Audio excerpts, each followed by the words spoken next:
Story 1. Mysterious Surveillance. I've always enjoyed the solitude of my evening walks, the quiet streets offering a rare peace that's hard to come by in the city. But recently, that peace has been overshadowed by a growing sense of dread. It began with something subtle, a fleeting glimpse of movement, a shadow that seemed to linger just out of view. I thought I was imagining things, but the feeling grew stronger each day. Little did I know that my suspicions would soon evolve into a chilling reality, where every step I took seemed to bring me closer to an unknown terror. This is the story of how I discovered I was being watched by strangers, and how their unsettling presence turned my life into a living nightmare. The first time I noticed something was off was on a crisp autumn evening. The leaves crunched underfoot as I strolled through my usual route. It was a routine walk, something I did every night to clear my head after a long day at work. As I rounded a corner, I glanced back and thought I saw a figure standing at a distance, half hidden in the shadows. I dismissed it as a trick of the light, or perhaps another late-night wanderer, but the unease lingered. Over the next few nights, the feeling of being watched intensified. I started noticing things that seemed out of place. A car parked on the street with its engine running, a person lingering too long outside my apartment building. Each time I turned around, the figure would vanish, leaving me with nothing but a racing heart and a gnawing sense of paranoia. One evening, as I was heading home, I spotted something that made my blood run cold. A man whom I had never seen before was standing across the street, watching me intently. Our eyes met for a brief moment before he quickly turned away and disappeared into the night. I felt a chill seep into my bones. I tried to rationalize it. Maybe he was just a passerby or someone who had lost their way. Yet, something about his gaze was unsettling, as if he had been waiting for me. At night, as I lay in bed, sleep eluded me. I couldn't shake the feeling that I was not alone. Every creak of the building, every rustle of leaves outside my window, seemed amplified. I decided to investigate the figure I had seen earlier. The next morning, I went to the spot where he had stood and looked around, but there was no sign of him, just the usual quiet street. The following days were a blur of anxiety and suspicion. I started noticing the same man or someone who looked strikingly similar on different occasions. He would appear at different times and in different places, but always in proximity to me. Each time I saw him, I felt like I was being cornered, though I could never quite catch him in the act. Things took a darker turn one evening when I came home to find a small, cryptic note stuck to my door. The note was written in hurried, scrawled handwriting and read, "We're watching you." My heart pounded as I read the message. I glanced around, but there was no one in sight. I tore the note off the door and threw it away, but the fear it instilled remained. The following night, I decided to take a different route home, hoping to throw off whoever was following me. I wound my way through unfamiliar streets, my eyes darting constantly, searching for any signs of the watchers. As I turned a corner, I saw a figure ahead of me, his face obscured by the darkness. My breath quickened, and I hurriedly crossed the street, but he matched my pace, never quite catching up but always staying close. I felt trapped, unable to escape the sensation of being monitored. I began to take different routes, change my routines, and even tried to vary the times I left and returned home. Despite my efforts, the feeling of being watched never left. It seemed that, no matter what I did, I was always being followed. And then came the day when things escalated even further. I arrived home to find another note on my door. This time, it was more elaborate, with strange symbols drawn around the message. "You can't hide from us." My hands trembled as I read the note, and I quickly went inside, locking the door behind me.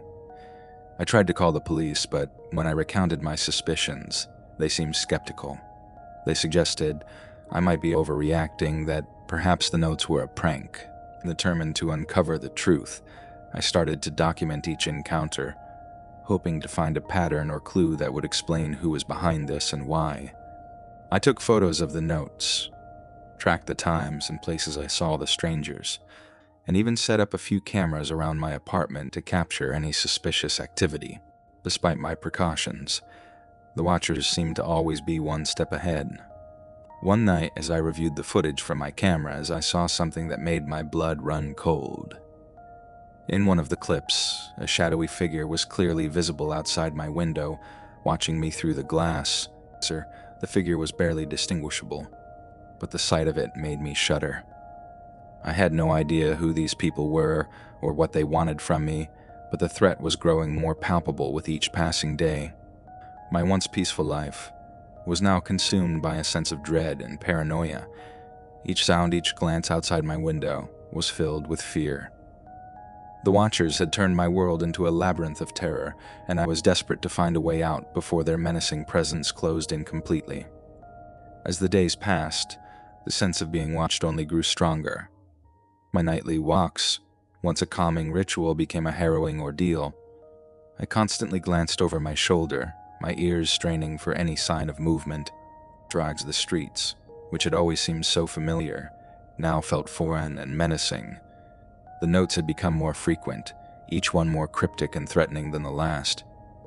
They were always left in places I would only notice them when I was alone. One evening, I decided to test my theory that the Watchers were indeed following me everywhere. I took a series of detours through winding alleys and obscure paths, trying to shake off any potential tail.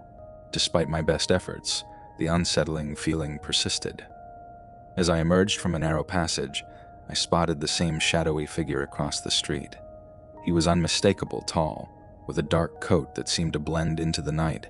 This time, I decided to confront him. I approached cautiously, but as I drew closer, he melted into the darkness, disappearing as if he had never been there. The following night, I came home to find a new note, this one written in an even more erratic scrawl. It read, "You can run, but you can't hide." The note was accompanied by a series of strange, intricate drawings that I couldn't decipher. It felt like a taunt, a challenge to my sanity. I realized then that these people were not just following me. They were playing a twisted game. Desperate and frightened, I turned to my friends and family for help. I told them everything, hoping they would understand and provide some support. Their reactions were mixed. Some were concerned. Others were skeptical, dismissing my fears as stress-related paranoia. Their disbelief only heightened my sense of isolation. I began to doubt my own perceptions, wondering if I was losing my grip on reality. One evening, as I sat at my desk, trying to make sense of the notes and my growing anxiety, I heard a knock at the door. My heart raced as I opened it to find a delivery man holding a package addressed to me. The package was small, wrapped in plain brown paper. My name was scrawled on the top in the same erratic handwriting as the notes.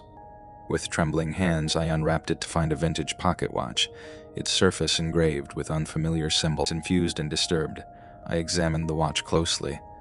It was an old-fashioned piece, the kind that seemed to belong in another era. The symbols etched into its surface were reminiscent of those found in the notes, and I wondered if they held some kind of significance. As I turned the watch over in my hands, I noticed that it was set to exactly 30 AM, a time that seemed to haunt me. I couldn't understand its purpose, but it felt like another piece of the disturbing puzzle. That night, as I lay in bed, sleep was elusive. The sense of being watched was overwhelming, and every creak of the house seemed amplified. I decided to set up a motion-activated camera in my living room, hoping to capture any strange activity. Exhausted, I eventually drifted off to sleep, but the peace was short-lived. In the middle of the night, I was jolted awake by the sound of the camera's alarm. I rushed to check the footage, my heart pounding with fear. The video showed a dark figure moving through my living room. The figure was blurry and indistinct, but it was unmistakably there. It seemed to be rifling through my belongings, searching for something. The sight of it was chilling, and I realized that the Watchers had breached my home. The following day, I contacted a private investigator, hoping that professional help would provide some answers. The investigator was skeptical but agreed to assist. He conducted surveillance, interviewed neighbors, and reviewed security footage from nearby businesses. His investigation revealed that there were no recorded sightings of the shadowy figures or suspicious activity in the vicinity, adding another layer of frustration and fear to my already fraught existence. One evening, as I was discussing my situation with the investigator, I received a phone call from an unknown number.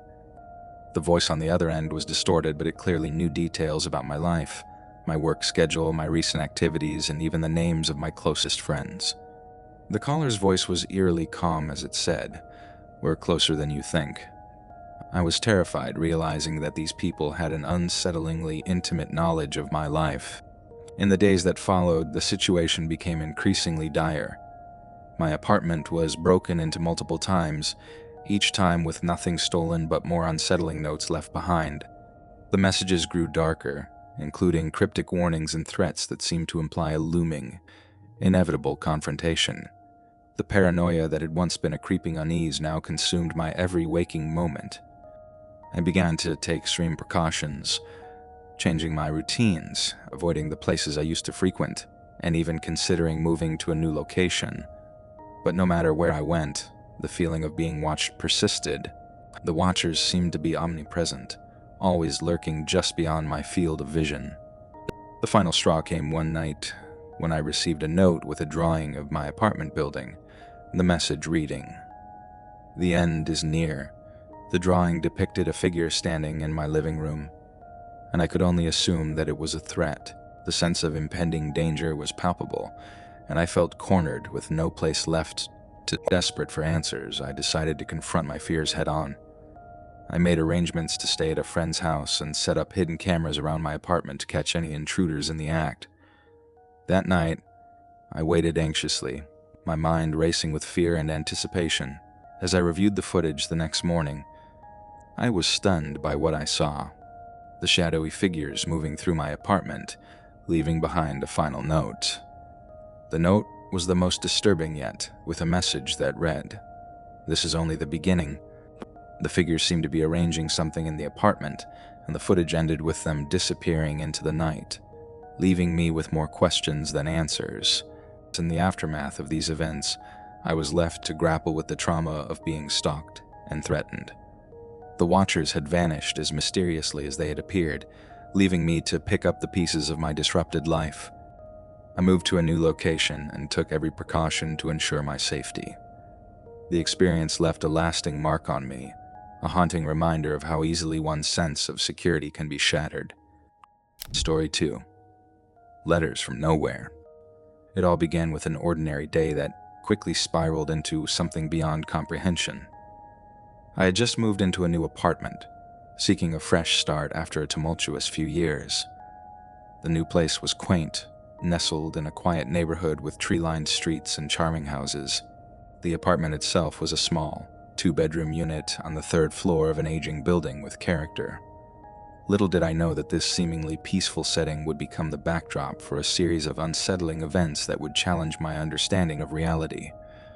The first letter arrived on a rainy Thursday morning. I had just finished my coffee and was about to leave for work when I noticed the envelope sticking out of the slot in my apartment door. It was an ordinary white envelope with no return address and a neatly written "to whom it may concern" on the front. I frowned as I picked it up, noticing its unusual weight. Inside was a single sheet of paper, the handwriting on which was elegant, yet unfamiliar. The letter described in detail the mundane morning routine I had just gone through.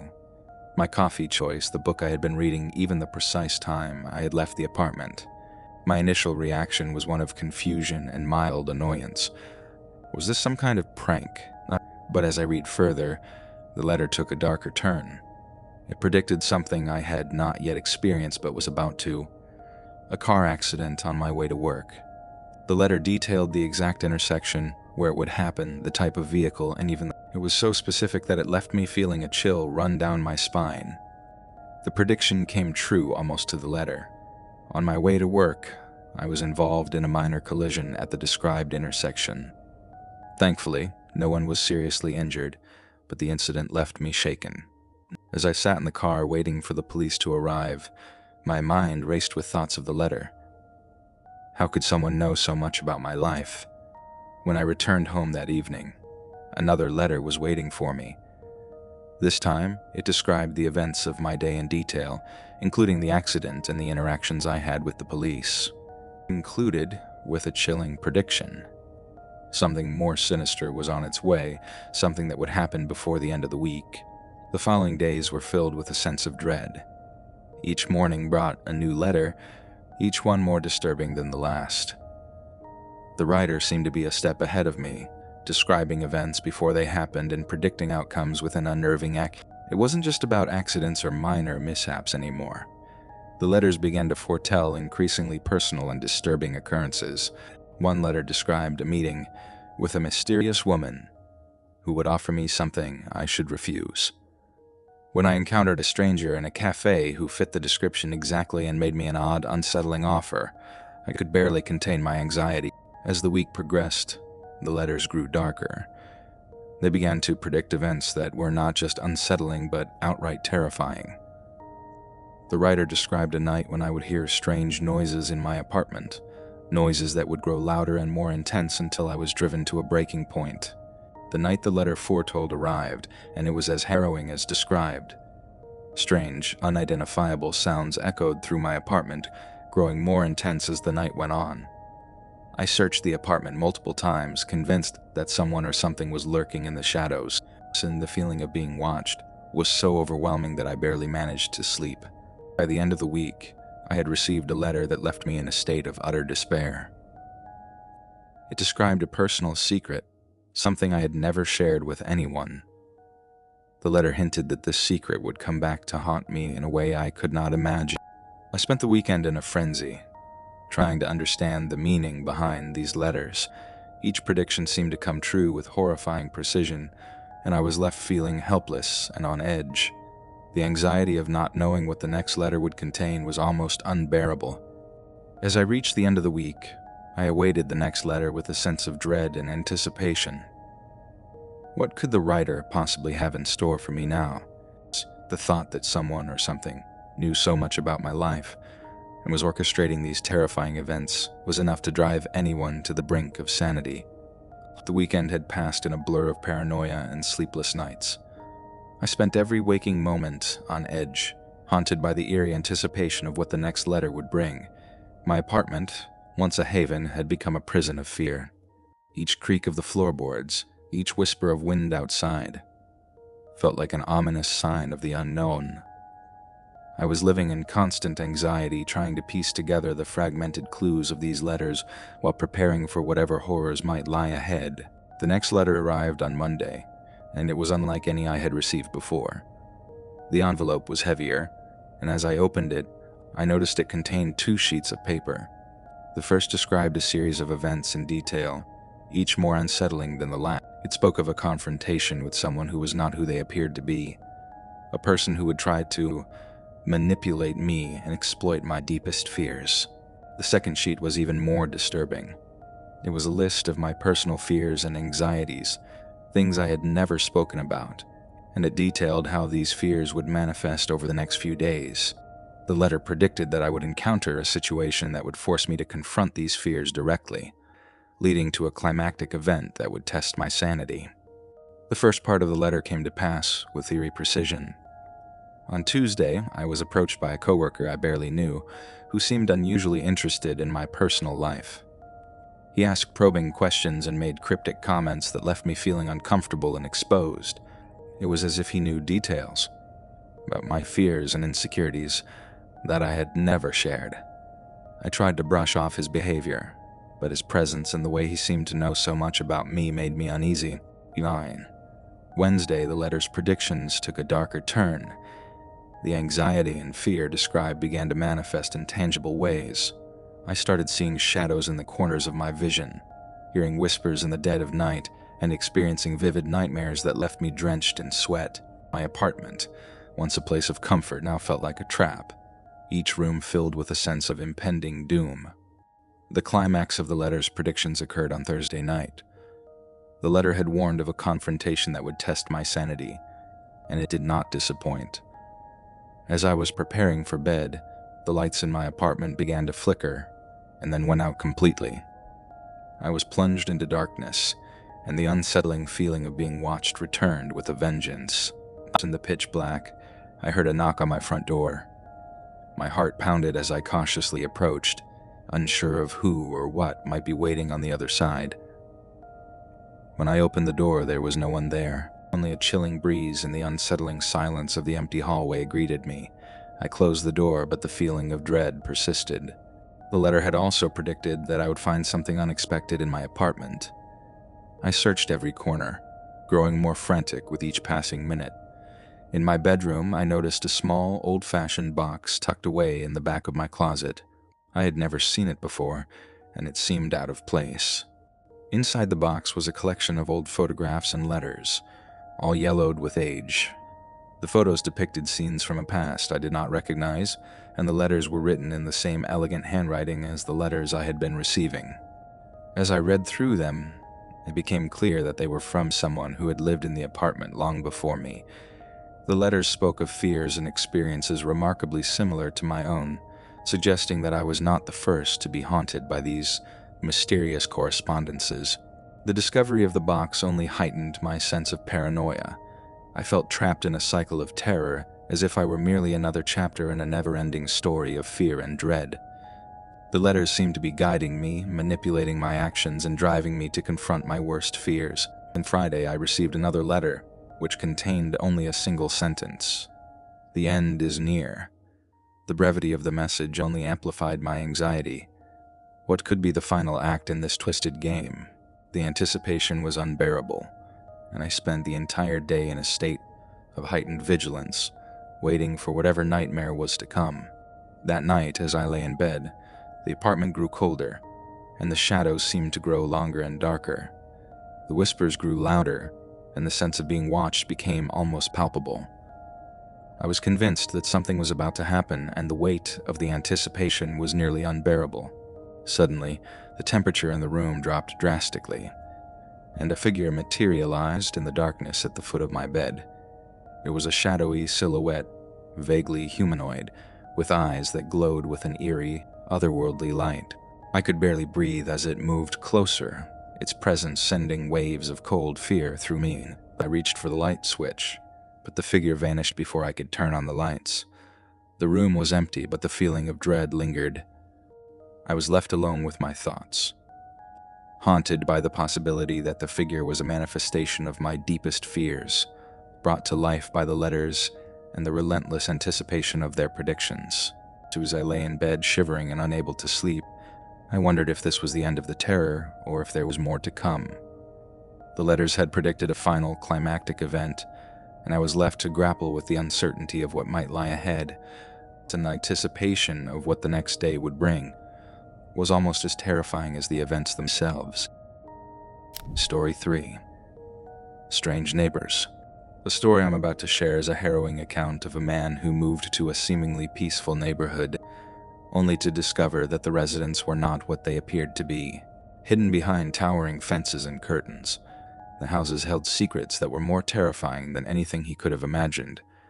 As he delved deeper into the mystery, the unsettling behavior of his neighbors led him to uncover a dark truth that would haunt him forever. Moving into a new neighborhood is always a gamble. You never know what to expect, how the neighbors will be, what the area is really like after dark, and whether the house you've chosen will become a home or a place of regret. When I first saw the house on Cedar Street, it was love at first sight. A quaint two-story building with ivy creeping up its brick walls. It had a charm that felt both inviting and timeless. The street was lined with similar houses, each unique in its design but unified by a certain old-world charm that seemed out of place in a modern city. It was perfect, or so I thought. My first few days on Cedar Street were uneventful, as one might expect. Moving boxes, arranging furniture, and getting acquainted with the creaks and groans of the old house filled my time. The neighborhood, however, seemed eerily quiet. Despite the row of houses on either side, I rarely saw anyone outside. No children playing, no couples taking evening strolls. Just an occasional car driving slowly down the street, as if searching for something. And the third day, I decided to introduce myself to my neighbors. It seemed like the polite thing to do, and I was eager to see who I would be sharing the street with. I started with the house directly across from mine, a large Victorian with dark, heavy curtains that were always drawn. The lawn was impeccably kept, not a single blade of grass out of place, but the house itself had a foreboding air, as if it had been sealed off from the world. I rang the doorbell and waited. There was no answer. I tried the house next to it, a smaller, more modern home with a tall wooden fence surrounding the yard. Again, no answer. It was as if the entire street had gone into hiding. The third house I approached was shrouded in thick hedges, and the gate was locked from the inside. A sign hung from the gate, reading "No trespassing." The longer I stood there, the more I felt like I was being watched, though from where, I couldn't tell. I returned home, unsettled but determined to keep an open mind. Perhaps it was just a coincidence, I told myself. People are busy and maybe they weren't home. But as the days passed, the strange behavior of my neighbors began to gnaw at me. The curtains on every house were always drawn, the gates always locked, and the few times I did catch a glimpse of someone, they hurried inside as soon as they saw me. There were no friendly waves, no casual conversations over the fence. One evening, I decided to take a walk around the neighborhood to clear my mind. It was late, and the sun was beginning to set, casting long shadows across the street. As I walked, I noticed something peculiar. Every house on Cedar Street had a high fence or thick hedge surrounding it, as if the residents were trying to keep something, or someone, out, or perhaps in. The thought sent a chill down my spine. I reached the end of the street, where the houses gave way to a dense forest. I hadn't noticed it before, but there was a narrow path leading into the woods, partially obscured by overgrown bushes. Curious, I decided to follow it. The air grew colder as I ventured deeper into the forest, and the trees closed in around me, their branches intertwining like skeletal fingers. I walked for what felt like hours, though in reality, it was probably only a few minutes. The path was winding, and soon I found myself in a small clearing. In the center of the clearing stood a dilapidated house, almost swallowed by the forest. The house looked ancient, with broken windows and a sagging roof. It was clear that no one had lived there for years, if not decades. Yet there was something about it that drew me in, a sense of familiarity that I couldn't explain. As I approached, I noticed strange symbols carved into the doorframe. Symbols that I didn't recognize but felt an inexplicable dread looking at. I hesitated, but something compelled me to enter. The door creaked open with a soft push, revealing a dark interior. The air inside was stale, and the floorboards groaned under my weight as I stepped inside. The house was empty, but the walls were covered in faded photographs, all of which depicted the same group of people. Families, couples, children, all of whom seemed to be from different eras. They were all staring straight ahead, their eyes devoid of any emotion, as if they were trapped in the photographs themselves. As I moved through the house, I found more and more photographs, each more disturbing than the last. In some, the people appeared to be screaming, though no sound came from the pictures. In others, they were simply gone, leaving only empty rooms or fields where they had once stood. I felt a growing unease, a sense that I was not alone in the house. The feeling of being watched returned, stronger than ever. I reached the back of the house, where a single door stood ajar. Light spilled through the crack, and I could hear faint whispers coming from the other side. My heart pounded in my chest as I approached the door. The whispers grew louder, more frantic, but I couldn't make out the words. It was as if multiple voices were speaking at once, overlapping in a chaotic chorus. I pushed the door open and found myself in a small, windowless room. In the center of the room was a table, and on the table lay an old, leather-bound book. The whispers seemed to emanate from the book itself, and as I approached, the air grew thick with a sense of dread. My hands trembled as I reached for the book, and the moment I touched it, the whispers stopped. The silence was deafening. I opened the book, and as I did, a wave of cold air rushed through the room, extinguishing the light. I was plunged into darkness, but the pages of the book glowed with an eerie, green light. The text was written in a language I didn't understand, but the images that accompanied it were clear. They depicted scenes of ritualistic ceremonies, dark figures standing in circles, and a symbol that matched the ones carved into the doorframe. As I stared at the images, I felt a presence behind me, a cold hand on my shoulder. I froze, too terrified to move. The air was heavy with the smell of decay, and I could hear breathing, slow and deliberate, and turned around, but there was nothing there. Only the darkness, pressing in on me from all sides. I ran. I don't remember how I made it out of the house, only that I ran until I was back on Cedar Street, gasping for breath. The neighborhood was as quiet as ever, but now it felt sinister, as if the houses themselves were watching me. I locked my doors that night, closed all the curtains, and sat in the dark, trying to make sense of what I had seen. The next morning, I decided to leave Cedar Street. Whatever secrets the neighborhood held, I wanted no part of them. As I packed my things, I noticed something on my doorstep. A photograph, old and yellowed with age. It was of the house I had found in the forest, but in the photo, the house was new, pristine. Standing in front of it were the same people from the photographs inside the house. They were smiling, but their eyes were empty, hollow. And in the background, hidden among the trees, was a shadowy figure watching. I didn't sleep that night. The fear that had taken root in my heart refused to let go. Even now, as I write this, I can feel the weight of their gaze, as if the people in the photographs are still watching, waiting for me to return. But I won't. I've left Cedar Street behind, but the memory of it will haunt me forever. The events that transpired on Cedar Street continued to haunt me long after I left. I moved far away, to a bustling city where the noise and lights would drown out the eerie silence that had once enveloped my life. But no matter how much distance I put between myself and that cursed neighborhood, I could not escape the memories that clung to me like a shadow. The strange neighbors, the abandoned house in the woods, and the haunting photographs. These things would not let me go. And so I began to unravel the mystery, hoping that by understanding it, I could finally find peace. For months after leaving Cedar Street, I tried to forget. I threw myself into my work, surrounded myself with new people, and avoided anything that reminded me of that place. But the nightmares persisted. I would wake in the middle of the night, drenched in sweat. The image of those hollow-eyed figures burned into my mind. It felt as though something had followed me, lurking just beyond my field of vision, always watching. It wasn't until I received an unexpected letter that I realized I could no longer run from the past. The envelope was plain, with no return address, but I knew immediately where it had come from. My hands shook as I opened it, revealing a single piece of paper with a message scrawled in an unfamiliar, jagged handwriting.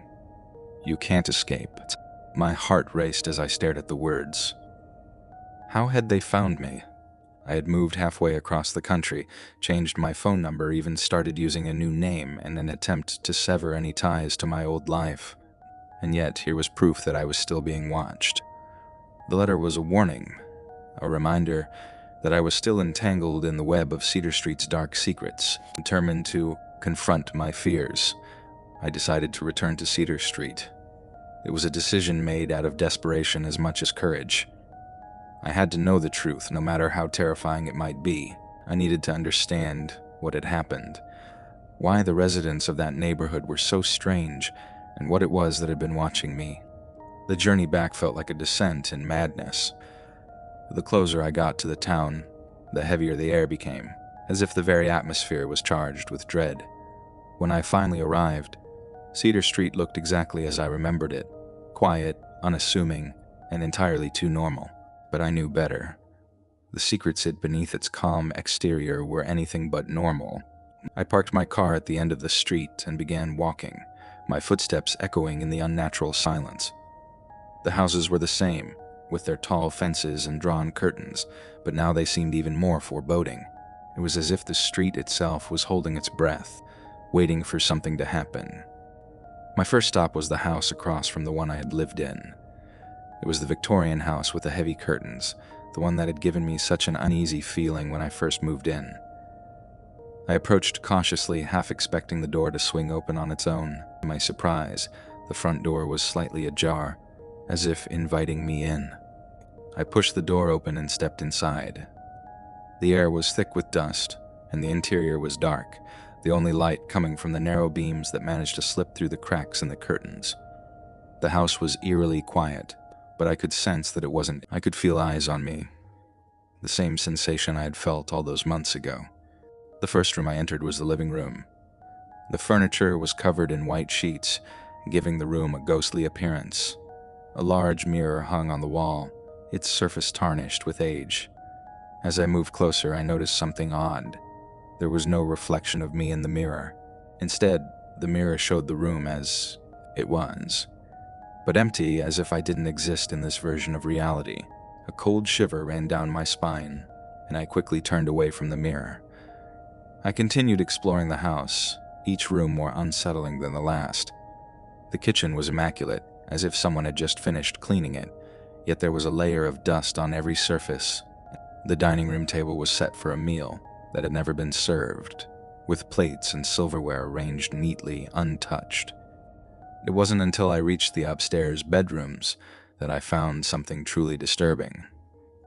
In the first bedroom, the walls were covered in photographs, similar to the ones I had seen in the abandoned house in the woods, but these were different. They depicted the same group of people, the same families, the same couples, but this time they were inside the houses of Cedar Street. I recognized the interiors, the furniture, even the wallpaper. The people in the photographs were my neighbors. As I examined the photos more closely, I noticed something that made my blood run cold. In each photograph, there was a figure in the background, barely visible, watching the people from the shadows. The figure was always in the same spot, near a window, behind a curtain, or just outside a door. It was as if this figure had been following them, just as it had followed me. In the second bedroom, I found a journal lying on the nightstand. The pages were yellowed with age, and the handwriting was the same jagged script as the letter I had received. The entries were fragmented, the words smeared in places as if written in a hurry. Or the journal belonged to someone who had lived in the house, someone who had noticed the strange behavior of the neighbors and had tried to uncover the truth. As I read, I realized that this person had come to the same conclusion I had, that there was something deeply wrong with the residents of Cedar Street. The final entry was short, a single sentence that sent chills through me. "They're not what they seem." I left the house in a daze, my mind racing with questions. Who, or what, were the residents of Cedar Street? And what did the figure in the photographs want? The more I thought about it, the more convinced I became that the answers lay in the abandoned house in the woods. It was the only place where I'd felt that overwhelming sense of dread, and it was where I had first encountered the strange symbols and photographs. I returned to the path that led into the woods, my heart pounding in my chest. The forest was just as I remembered it, dark, dense, and silent. As I walked, the trees seemed to close in around me, the branches reaching out like twisted arms. The air grew colder, and I could feel the presence of something watching me, following my every step. When I reached the clearing, the house stood before me, just as decrepit as before. But this time, the door was wide open, as if it had been expecting me. I hesitated at the threshold, every instinct screaming at me to turn back. But I couldn't. I had to know the truth, no matter how terrifying it might be. The interior of the house was exactly as I remembered it, down to the last detail. The walls were still covered in photographs, but now they seemed even more sinister, the figures within them appearing to move slightly when I wasn't looking directly at them. The air was thick with the smell of decay, and the whispers had returned, growing louder as I approached the room where I had found the book. I entered the room slowly, half expecting to find the book still on the table, but it was gone. Instead, there was a single photograph lying on the table, face down. I picked it up, my hands trembling, and turned it over. It was a photograph of me. I was standing in front of my old house on Cedar Street, looking straight at camera with an expression of fear on my face. But it wasn't the sight of myself that terrified me. It was the figure standing behind me, barely visible in the shadows. It was the same figure from the other photographs, the one that had been watching my neighbors. And now it was watching me. Suddenly, the whispers grew louder, more frantic, as if trying to communicate something urgent. I could feel the presence of the figure, closer than ever, and I knew I had to leave. I turned and ran from the room, the house seeming to twist and contort around me as I fled. The walls closed in, the floorboards creaked and groaned underfoot, and the whispers followed me, growing more desperate with each step. I burst through the front door and into the clearing, the cold air hitting me like a wall. I didn't stop running until I was back on Cedar Street, my heart pounding in my chest. The neighborhood was still eerily quiet, the houses standing like silent sentinels, watching me. I knew then that I could never escape.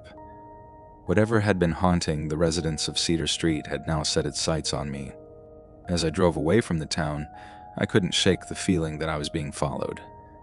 Every time I glanced in the rearview mirror, I half expected to see the shadowy figure standing in the middle of the road, watching as I tried to flee.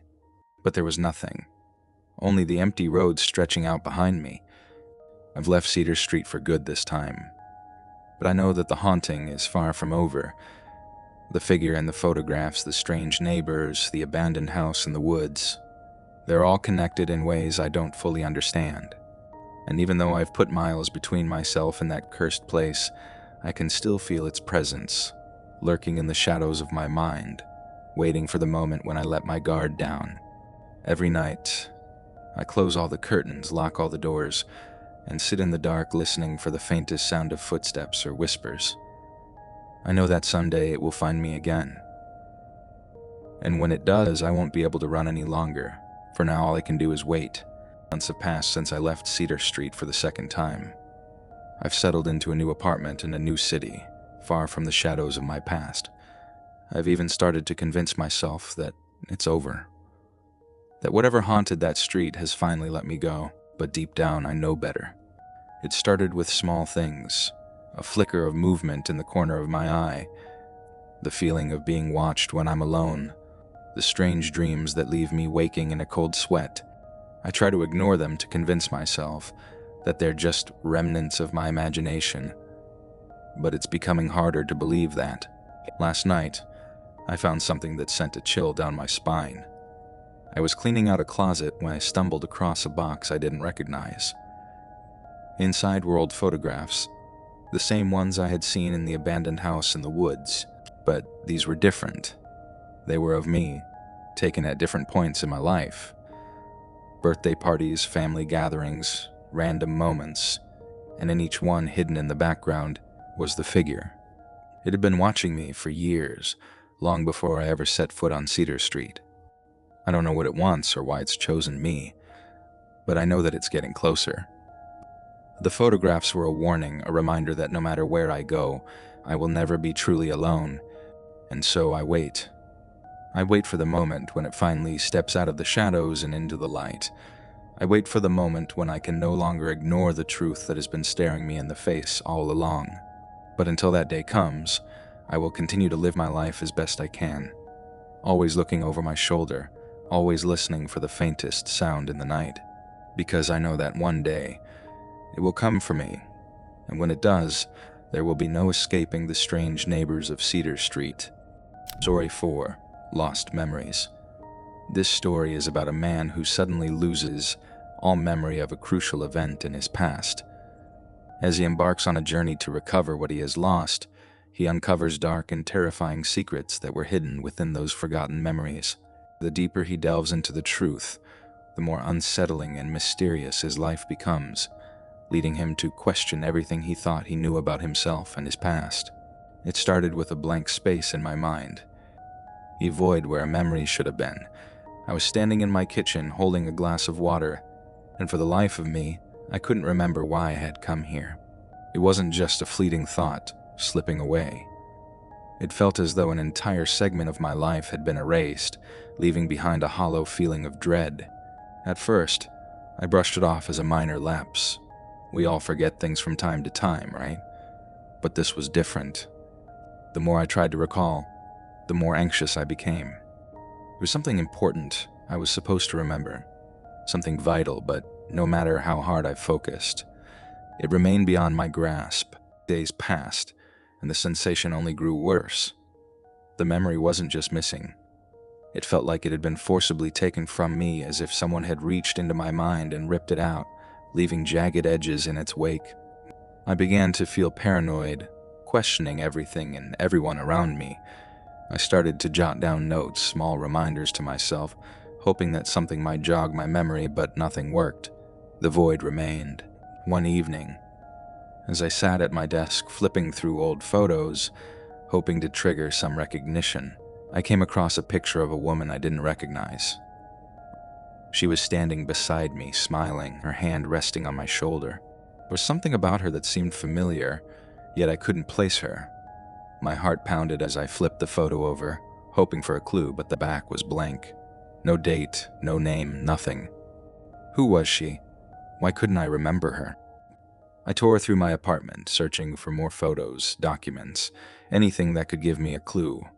But all I found was that one photograph, a single haunting reminder of a memory I should have had but didn't. At night, I had the first of many nightmares. In it, I was standing in a field surrounded by darkness.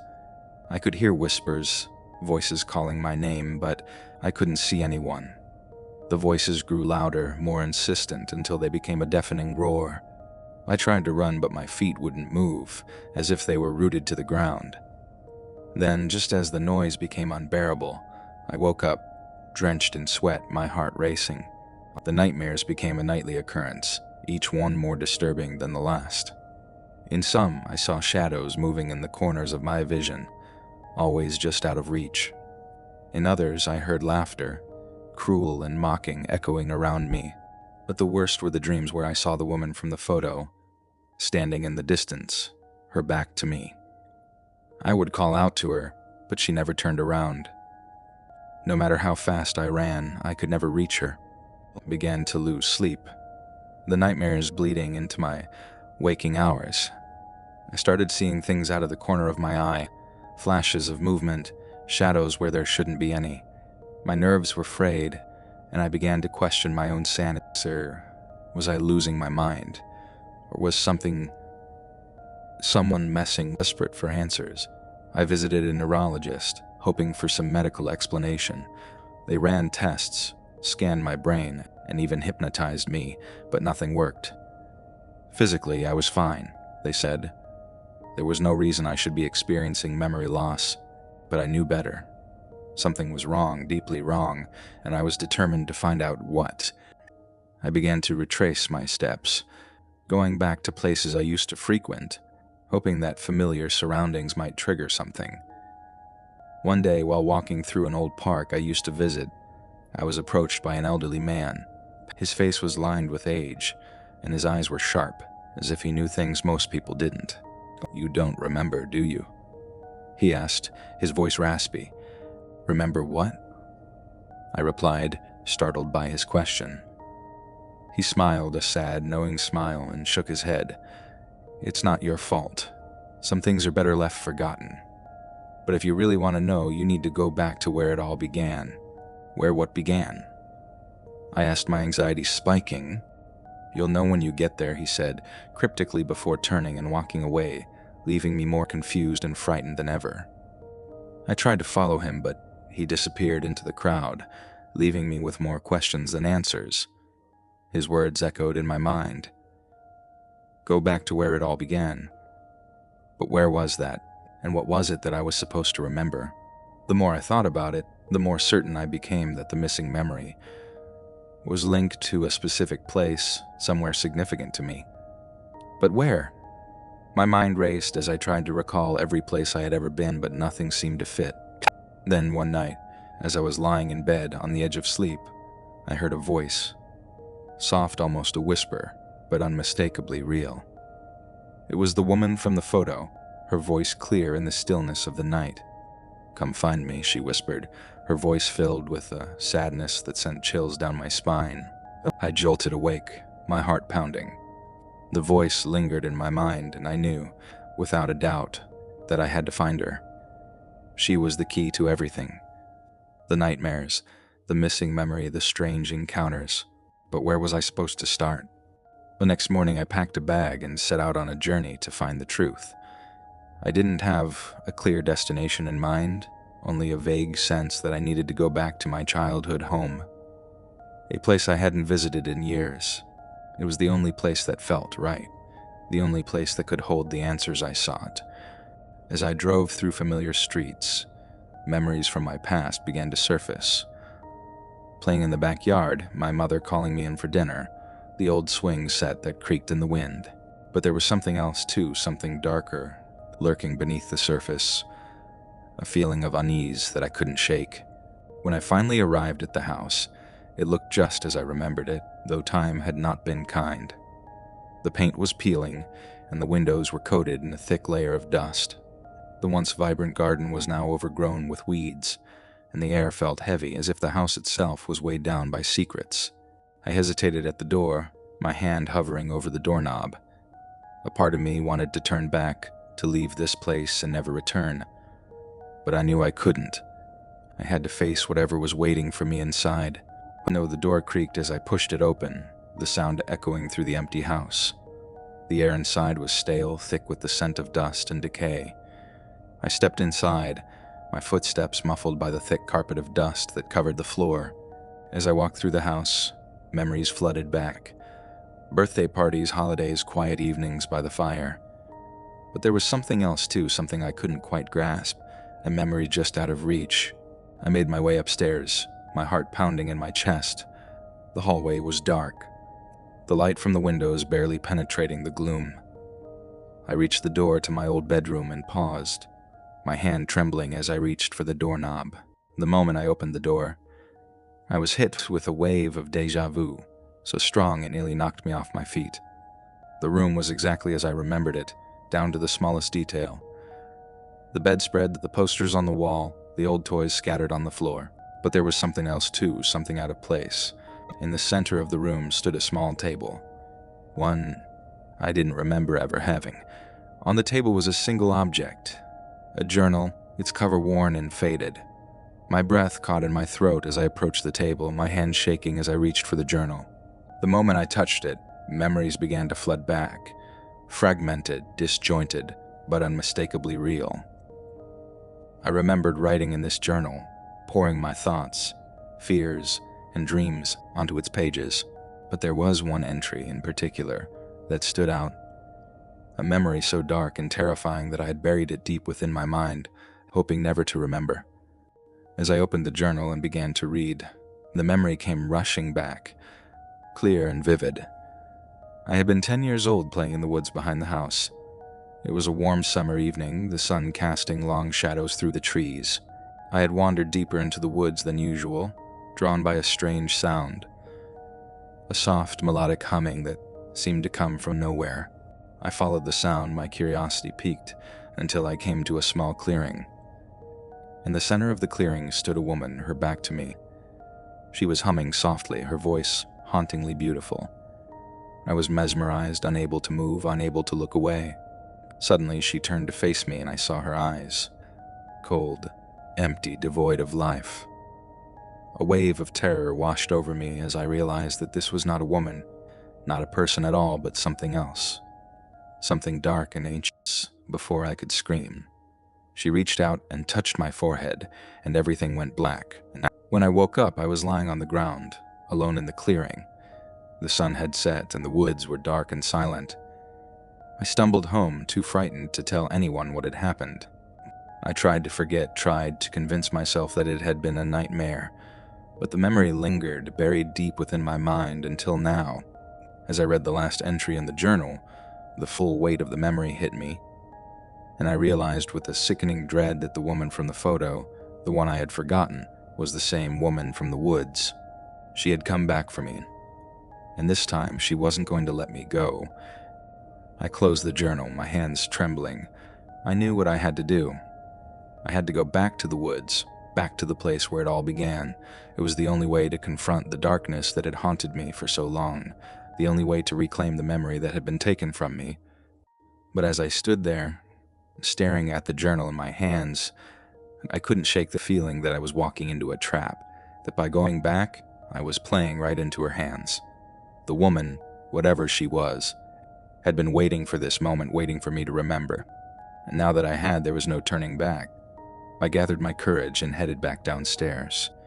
The house seemed to close in around me, the walls pressing in as if trying to keep me there, to prevent me from leaving. but I forced myself to keep moving, knowing that I had to face whatever was waiting for me. The drive to the woods was long and silent, the night pressing in on all sides. The road was empty, the trees looming like dark sentinels, their branches reaching out as if to grab me and pull me into the darkness. My mind raced with thoughts of what I might find, of the memories that had been hidden from me for so long. When I finally arrived at the edge of the woods, I hesitated, my heart pounding in my chest. The trees loomed before me, dark and foreboding, the path barely visible in the dim light of the moon. I took a deep breath and stepped forward, the sound of my footsteps swallowed by the thick silence of the night. As I walked deeper into the woods, the air grew colder, the darkness thicker. The trees seemed to close in around me, the path winding and twisting, leading me deeper into the heart of the forest. I could feel eyes on me watching, waiting, and I knew that I wasn't alone. The humming started again. Soft at first, barely audible, but growing louder with each step I took. It was the same haunting melody I had heard all those years ago, the same voice that had lured me into the woods. My heart raced as I followed the sound, my mind screaming at me to turn back, to run, but my body refused to listen. Finally, I reached the clearing, the same one from my childhood, and there she was, standing in the center, her back to me just as before. The humming stopped as I stepped into the clearing, and she turned to face me, her eyes cold and empty, a twisted smile on her lips. "You came back," she said, her voice smooth and sweet, but with an underlying edge of malice. "What do you want from me?" I asked, my voice shaking. "Your memories," she replied, stepping closer. "All of them." Before I could react, she reached out and touched my forehead again, and everything went black. When I regained consciousness, the world around me felt entirely unfamiliar. The first thing I noticed was the cold. It was an unnatural, bone-chilling cold that seemed to seep into my very soul. I tried to move, but the ground beneath me felt strangely unsteady, as if it were shifting, almost alive. I pushed myself up, my head spinning with disorientation, and looked around. I was no longer in the clearing where I had last seen the woman. Instead, I found myself in a dark, dense forest, the trees towering above me like ancient guardians, their branches twisted into unnatural shapes. The air was thick with a cloying mist that clung to my skin, making it difficult to breathe. Everything was eerily silent. No wind, no rustling leaves, not even the distant call of a bird. It was as if the entire forest were holding its breath, waiting for something to happen. My heart pounded in my chest as I tried to make sense of where I was. The last thing I remembered was the woman touching my forehead, and then nothing. But this place, wherever it was, felt wrong. It felt like I had stepped into another world, a place where the rules of reality didn't apply. I began to walk, my feet crunching on the brittle, dry leaves that littered the ground. The path ahead was narrow, barely visible in the dim light that filtered through the thick canopy above. Every step felt like a struggle, as if the forest itself were trying to hold me back, to keep me from moving forward. As I walked, fragments of memories began to surface, like pieces of a shattered mirror slowly coming together. I remembered the woman's face, her cold, empty eyes, the twisted smile on her lips. I remembered the humming, that haunting melody that had lured me into the woods as a child, and I remembered the fear, the all-consuming terror that had gripped me when I realized that something was horribly, inexplicably wrong. But there was more. As the memories began to piece themselves together, I realized that there was something I had forgotten, something important. It was like a missing puzzle piece, something that had been deliberately hidden from me. I could feel it just out of reach, lurking in the shadows of my mind, but no matter how hard I tried, I couldn't grasp it. The path twisted and turned, leading me deeper into the heart of the forest. The trees seemed to grow taller, their branches more twisted and gnarled, as if they were reaching out to grab me, to pull me into their dark embrace. The mist grew thicker, swirling around me like a living entity, making it difficult to see more than a few feet ahead. I began to hear things, whispers in the darkness, faint and indistinct, like the voices of people long dead. They seemed to come from all directions, echoing through the trees, taunting me, mocking me. I couldn't make out what they were saying, but I knew they were speaking to me, trying to tell me something. Something important. "Remember," they whispered. "Remember." But what was I supposed to remember? The harder I tried to focus, the more elusive the memory became, slipping through my fingers like sand. It was maddening, like trying to solve a puzzle with missing pieces. And then suddenly the whispers stopped, and the forest fell silent once more. I stopped walking, my breath coming in ragged gasps, and looked around. The path had disappeared, swallowed by the mist, and I was completely, utterly lost. Panic began to set in. How was I ever going to find my way out of here? How was I going to escape this nightmare? But then, through the fog, I saw it. A faint light, flickering in the distance. It was the first sign of anything other than the endless trees and mist, and I felt a surge of hope. Perhaps it was a way out, a way back to the real world. I began to move towards the light, my steps quickening as the hope grew within me. The light grew brighter as I approached, cutting through the thick fog, and I could see that it was coming from a small, dilapidated cabin nestled among the trees. The cabin looked ancient, as if it had been abandoned for decades. The wood was rotting, the windows were broken, and the roof sagged in the middle. But the light inside was warm and inviting, a stark contrast to the cold, oppressive darkness of the forest. I hesitated for a moment at the threshold, a sense of unease washing over me. Something about the cabin felt wrong, like it didn't belong here, like it was a part of something much older and much darker. But I had no other choice. I had to go inside. I had to find out what was happening, to find the missing pieces of my memory. I pushed open the door, which creaked ominously on its rusted hinges, and stepped inside. The interior of the cabin was just as decayed as the outside. The floorboards creaked under my weight, and the air was thick with the smell of mold and decay. Cobwebs hung from the ceiling, and dust coated every surface. But in the center of the room there was a table, and on it a single candle burned, casting flickering shadows on the walls. And there next to the candle was something that made my blood run cold. It was a photograph. An old black and white photograph, yellowed with age. I picked it up with trembling hands and looked at it closely. It was a picture of a group of people standing in front of a large, imposing mansion. The faces were familiar, too familiar. My heart skipped a beat as I recognized the people in the photograph. They were my family, my parents, my grandparents, even my younger self. But there was something wrong with the picture. In the background, standing slightly apart from the group, was the woman from the woods. She looked exactly the same as she did now. Unchanged, untouched by time. Her cold eyes stared directly into the camera, as if she were looking through the photograph, directly at me. I dropped the photo in shock, my hands shaking. What was she doing in that picture? How could she have been there all those years ago?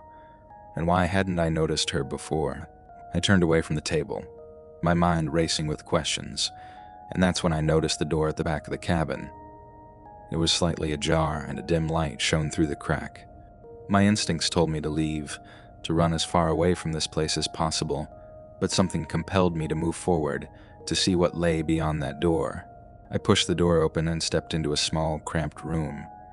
The air inside was thick and heavy, and the walls were lined with shelves, each one crammed with old books, jars filled with strange substances, and other bizarre artifacts. It looked like a cross between a library and an apothecary, but everything was coated in a thick layer of dust, as if it had been untouched for years. In the center of the room was a large, ornate mirror, its surface covered with a heavy cloth. The mirror was massive, nearly as tall as the ceiling, and the frame was intricately carved with strange symbols that seemed to twist and writhe when I looked at them. I felt a strange pull towards the mirror, an overwhelming urge to uncover it, to see what lay beneath the cloth. My hands trembled as I reached out, fingers brushing against the rough fabric. "Don't," a voice whispered behind me, freezing me in place. I spun around, but there was no one there. Only the empty room, the shelves filled with dust-covered books and jars. But the voice had been real. I was sure of it. "Who's there?" I called out, my voice trembling. There was no answer, only the oppressive silence of the room. I turned back to the mirror, my curiosity battling with the fear that gripped me. The voice had warned me, but I couldn't leave without knowing. I had to see what was hidden beneath the cloth. With a deep breath, I grabbed the edge of the cloth and yanked it off. The mirror's surface was smooth, polished to a perfect sheen, but as I looked into it, I felt a strange sense of vertigo, as if I were staring into an endless abyss. My reflection stared back at me, but there was something wrong, something deeply unsafe. The reflection didn't move as I did. It stood there, staring back at me with empty, hollow eyes, a twisted smile slowly creeping across its face. I stumbled back in shock, my heart pounding in my chest. The reflection didn't stop smiling, its expression growing more and more distorted, as if it were mocking me, taunting me. And then, without warning, it moved. It stepped out of the mirror. I screamed and backed away, but the reflection... No, the doppelganger kept coming towards me, its smile growing wider, more grotesque. It moved with an unnatural fluidity, its limbs bending in ways that defied logic. I tried to run, but the door behind me slammed shut, trapping me in the room with the thing that had emerged from the mirror. It moved closer, and I could see the malice in its eyes, the hunger. "You shouldn't have come here," it whispered, its voice a distorted echo of my own. "You've seen too much. Now you're mine." It lunged at me, and I felt a cold, sharp pain as its hand wrapped around my throat. I struggled, clawing at its arm, but its grip was like iron, unyielding. The world around me began to fade, my vision darkening. I heard one last whisper in my mind, "Remember," and then everything went black. When I awoke, I was lying on the cold, hard ground outside the cabin. The sky above me was dark, filled with swirling storm clouds, and the air was heavy with the promise of rain. I sat up, gasping for breath, and looked around. The cabin was gone. The forest was silent, and there was no sign of the doppelganger. But I knew deep down that I hadn't escaped. The memories were coming back now, flooding my mind with images and sensations I had tried so hard to forget. I remembered the mansion, the experiments, the forbidden rituals. I remembered the pact my family had made, a pact that had cursed us all. The woman from the woods. She had been there, overseeing everything, guiding us down a dark path that led only to destruction. And I remembered what I had done, what we had all done. The rituals, the sacrifices, the things we had summoned. We had thought we could control it, but we were wrong. So horribly, terribly wrong. The doppelganger wasn't just a reflection. It was something else. Something ancient and evil. Something we had brought into this world. And now I was free to continue the cycle, to prey on the next generation. I had lost my memory to protect myself from the horror of it all, but now it was too late. The memories had returned, and with them the curse. I stood up, my body trembling with fear and exhaustion, and began to walk. I didn't know where I was going, only that I had to keep moving, keep running before the darkness caught up with me again. But deep down I knew there was no escape. The doppelganger would find me just as it had found my ancestors. It was only a matter of time. As I stumbled through the forest, the rain began to fall, cold and relentless. It washed over me, mixing with the tears I didn't realize I was crying. The whispers in the trees returned, growing louder, more insistent. "Remember," they said, "remember." But I didn't want to remember. I wanted to forget, to erase the memories that had cursed me. But there was no forgetting, no erasing the past. There was only the darkness and the doppelganger waiting within it.